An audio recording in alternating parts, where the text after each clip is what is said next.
if you're trying to push this guy on me, then we need 2 fights. I need 2 fights, and I'll fight him on my 3rd fight. A, so I can get sharp, get any rust or any lingering rust that came from this layoff off of me, but also so I can settle into the weight class. What does that mean? That means that I'm not rushing myself to a higher weight class and going straight into a top fight with another guy. That's not a duck game, that's called wisdom. I'll fight at 122 to get used to that first, so at least he knows or has a feel of what he's dealing with. Then we fight. He said 1 fight, then we fight. That's not a duck game. That's just getting my fighter prepared. Like you told him, I want 2 fights first, then I fight over them. You had a layoff. That's just knowledge.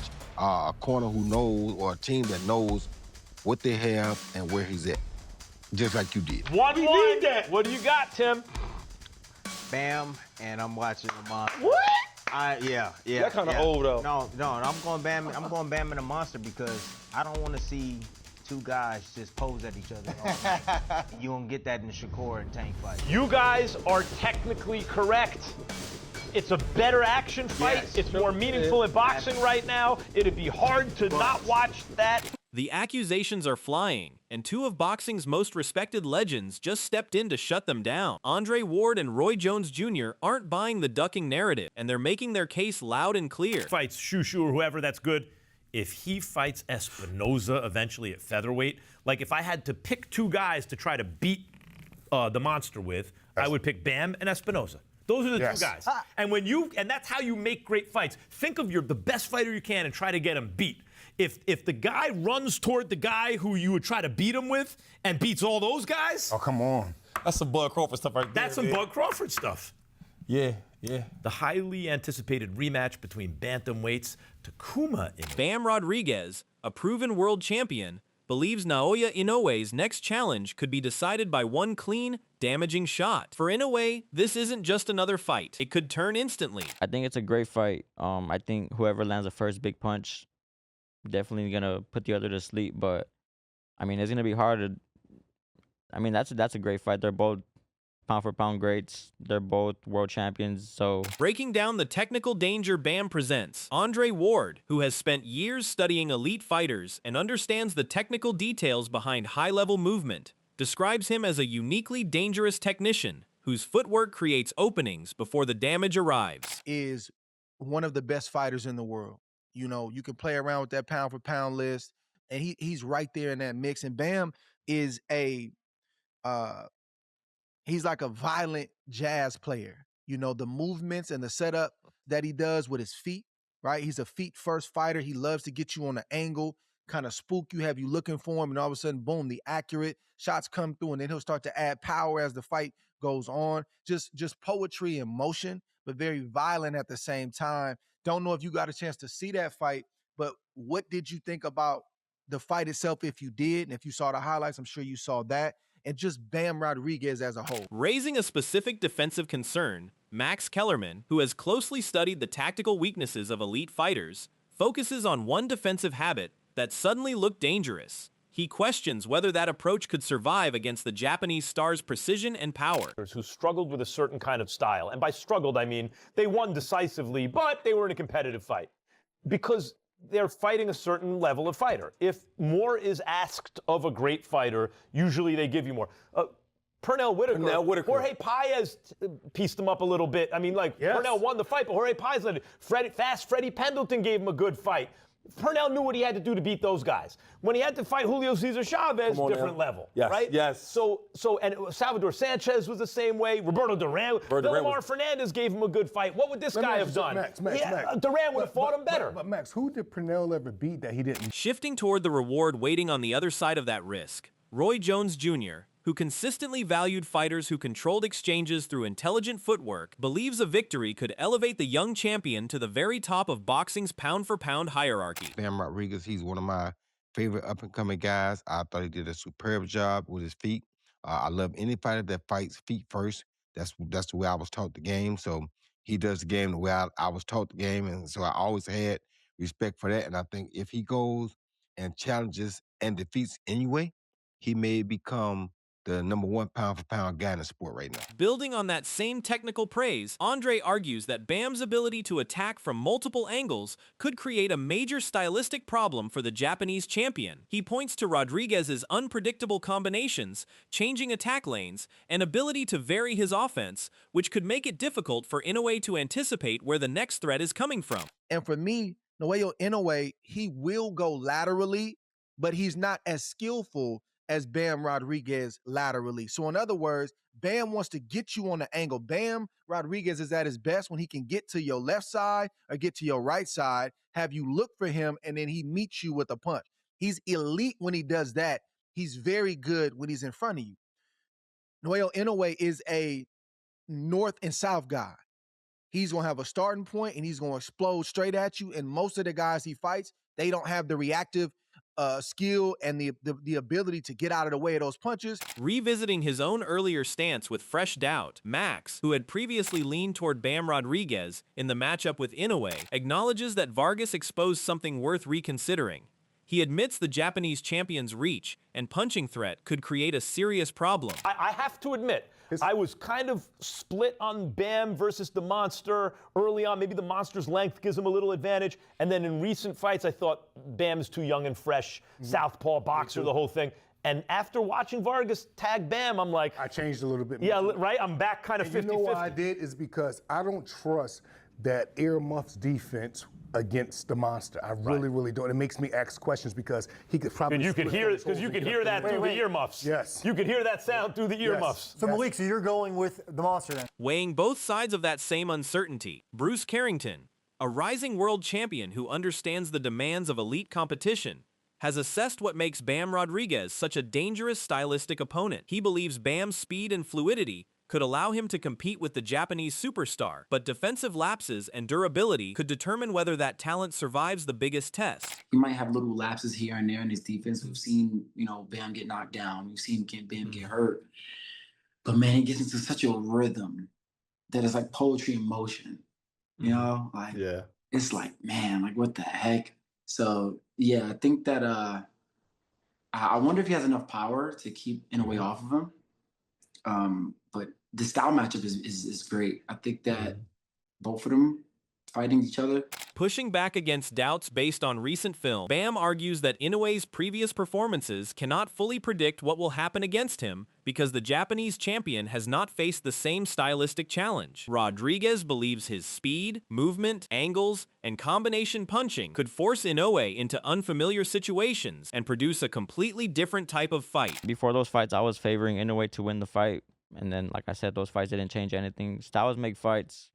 The guy Nakatani fought was nonstop pressure. I don't think Inoue has that same kind of style. Yeah. So, like I said, styles make fights. Zeroing in on a troubling pattern from Bam's last outing, Paulie Malignaggi, who has spent years studying elite fighters and their technical weaknesses, flags a troubling pattern in Bam Rodriguez's recent performance. The Japanese champion, in his view, possesses the exact kind of compact, accurate punches that could exploit Bam's openings, and the consequences could be severe if those shots keep finding their target at the next weight. If you're gonna have if you're gonna be susceptible to those shots, you gotta start wondering, could Inoue hurt Rodriguez, catch him consistently with some of those shots that Vargas was catching him with? Because if you get hit with those tight, straight shots from Inoue, it's a lot different for them from Vargas. And if you're telling me that you were feeling the ones from Vargas, you're gonna move up and weight again and fight Inoue, and Inoue's power against smaller guys, and obviously Bam is a smaller guy as well. It's shown to be pretty devastating. Now again, I love this fight. I love the Inoue fight, but I think that offering a trainer's eye view of Bam's biggest asset, Malik Scott highlights his foot positioning as one of the most important weapons in his arsenal. He believes Rodriguez's constant angle changes can disrupt an opponent's balance, force them to reset, and make it difficult to anticipate where the next attack will come from. Stick for him in a Monster fight. I knew he was going to do this to Vargas, but what I was impressed with the most, Captain Obvious, his footwork. I've never seen nobody at southpaw consistently get around to that right side. In the foot game that we always talk about, Max, that southpaw with that foot outside and taking center control, he does that the whole time, and he makes guys pay. off of the step, off of the pin. And then when he moves in the opposite direction, it's a choice he's making. Yes. So he can fight you in semicircles because he can establish the outside foot, move where he wants, turn you the other way. It's like you don't know where he's coming from. It's like you're fighting three guys. And Vargas came to fight. He was doing a lot of flurries and stuff. But Bam was just so calm and cool with the high guard and coming right back, continue to use his shifts. And he have a lot of audacity. Building on that same assessment of Bam's movement, Mike identifies a style centered on sharp angles, fluid footwork, and unpredictable offense. He believes Rodriguez's ability to constantly change his positioning can disrupt even elite opponents, forcing them to reset their stance, rethink their defense, and react instead of controlling the action. Yeah, what Malik said, I mean, what stood out to me is, it reminds me of three different fighters, right? Other southpaws. Lomachenko, Pacquiao, and Chocolatito. The way that he slides to the right with those seamless, it's really seamless, the way he pivots to the right and then the punches are coming from all angles. You really can't stop it. He's not a straight up and down, no special effects fighter like Floyd Mayweather would say, right? And we talk about a lot of other pound-for-pound greats, right? But Bam Rodriguez is also pound-for-pound entertainment. Bringing an athlete's perspective to Bam's physical tools, Shady McCoy, who has competed at the highest level of professional football and understands what elite athletic ability looks like under pressure, gives Bam's power and movement the edge in this matchup. Those qualities could allow the younger fighter to disrupt Inoue's rhythm. I'm going with Bam. Yeah. Going with Bam. Bro, Bam to me is like Jalen Brunson mixed with Saquon Barkley, home. Ooh, that's a good one. He kind of is. Yo, he got power with both hands. He can move. Monster got footwork. And he has a great trainer, Robert Garcia. But Monster footwork ain't like Bam's. No, Bam's is better. And way better. Yeah. And another thing is a little heavier handed, I think. Yeah, I'm scared. I'm thinking about how you. That's why I'm scared of when that. You talk, yeah, but I think he's gonna fight him differently though. I think he'll fight him differently. I think with great fighters like Terrence Crawford, I hate to use his comparison. He's so great. But like Terrence, he showed me so many different styles to beat certain different people. You know what I mean? I think Bam's in that class. The brother just said this. He said, yo. Doubling down on that physical advantage, Max argues that Bam's power has already shown it can carry effectively as he moves up in weight. He believes Rodriguez's speed and accuracy make that power even more dangerous, because one clean connection could instantly change the momentum regardless of the size difference between the two fighters. It's only 3 pounds, but it is a greater percentage of your weight, Max. Bam's power carried, no problem. I mean, every punch that landed hurt Vargas. Against a fighter that been knocked down 3 times in his last few fights. Yes, that's fair, but I have no doubt that if he lands clean on the Monster or anybody at 122, he's going to hurt them. Speaking from first-hand experience sharing the ring with both men, Steven Navarro, who had shared the ring with elite fighters including Inoue and Bam Rodriguez, treats the potential matchup as a genuine elite-level showdown. Their dominance, in his view, made the collision especially compelling, with recent performances creating enormous expectations for what could happen when they finally meet. This is a special fight. It's 2 fighters who've been on the pound-for-pound list for the past couple of years. They've just been, no offense to any of their opponents, but they've just been sweeping their oppositions. And it'll be a beautiful fight to watch. I'm more interested. Urging patience before rushing into the biggest test available, Andre Rozier, a veteran trainer who understands the physical demands of elite-level boxing, believes Bam Rodriguez should gain experience at his new weight before taking the biggest challenge available. He warns that jumping straight into that matchup would mean stepping into danger, since the Japanese champion brings relentless pressure and explosive aggression that could punish Bam before he fully adjusts. I'd like to see Bam acclimate to a new weight class first, instead of jumping right into that fire, because that is real fire there. I mean, you going up, that's some real smoke out of that Japanese, he's a kamikaze. He's going in with guns ablazing. He's gonna cause a Hiroshima up in that ring. Tempering that caution with genuine optimism, he argues that Bam's ability to adjust to the larger weight class could completely change the complexion of the matchup. If Rodriguez can retain his speed, power, timing, and precision while adding size, he could turn the physical disadvantage into a far less significant factor and give Inoue a much more demanding challenge than expected. I think it's going to be competitive early, unless he gets in there, Bam gets in there in the ways actual size and his ability to control that weight is just too much for him. But if Bam can, scale to that next weight class and give us more than what we thought it'd be a very interesting fight. Bringing championship-level experience to the physical breakdown, Sean Porter, a two-time welterweight world champion with first-hand experience against elite competition, has closely weighed the physical differences between the two stars. Inoue's advantages, he explains, create a gap that Rodriguez must overcome, one that could completely change how the matchup unfolds. And Inoue is a monster. He's a monster. So I think that Inoue would be the favorite and on the betting odds and the blah blah blah blah blah. And it's a hell of a fight, but I just feel like there's a gap there. There's a gap there that I don't like. Building on that same physical gap with a specific solution, Porter believes Rodriguez must improve his ability to absorb sustained punishment while continuing to sharpen every part of his game. That development cocould be crucial against an opponent who already brings elite speed, power, timing, and accuracy, because Bam may need to withstand heavy exchanges while maintaining his own offensive effectiveness. There's strength that you need to withstand what you're getting hit with as well. And Bam has to really build his body up a little bit more, getting in the ring with somebody like Inoue, who has both speed, power, quick, who has the total package. I think Bam has the total package, and he's growing into becoming the total package, while Inoue is there now having the total package. Bringing his own technical eye to that same question, Brian Mendoza views Bam's movement, ring awareness, and ability to control positioning as genuine advantages despite the physical gap. He believes Rodriguez's technical sharpness could help him neutralize some of Inoue's physical edge. But the biggest question remains whether that skill and movement can withstand the Japanese champion's greater size, strength, and punching power. I feel like I would still lean a little more towards Bam. Just because of the footwork. I know everybody's going to be talking about, Inoue, like, Inoue's crazy, explosive power and how he's able to set that stuff up, how solid he's looked. But I'm just a huge fan of Bam's footwork and ring IQ. Even though the weight is going to be a big barrier for Bam. Bam's a small guy. Exactly. I mean, when you size him up against Inoue. Yeah, and he's been dropped before, at the little lower weight classes. So the fact that Inoue can still get knockouts at the weight classes he's been in, obviously, that's what I'm saying. It's just sometimes can the skill match up with just the sheer size of the other opponent you're fighting.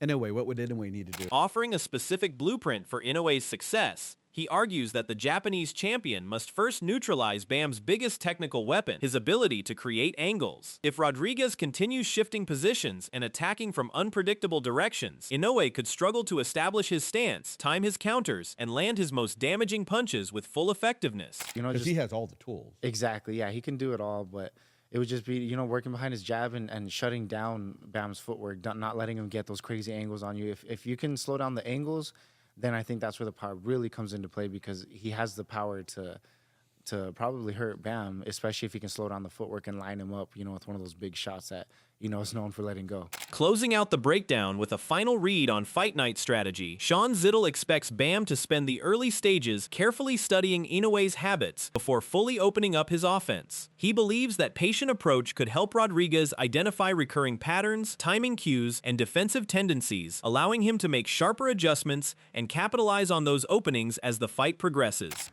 I don't think he starts nearly as fast against Inoue as he did against Vargas. I think he fights a lot more patient fight. By the way, Pete the Knicks shirt. But I think he fights a lot more patiently early on. I think he fights those early rounds more defensive-minded than he did against Antonio Vargas, and a lot more patient. And I don't think he concerns himself with really winning those early rounds. I think he concerns himself in those first 3 to 4 rounds with figuring Inoue out. What are the sequences I can take advantage of? Not ducking, but timing. Is Bam Rodriguez making the smart move by proving himself at this weight first? Or does delaying Inoue only raise the stakes even higher? Drop your take in the comments and stay tuned until next time.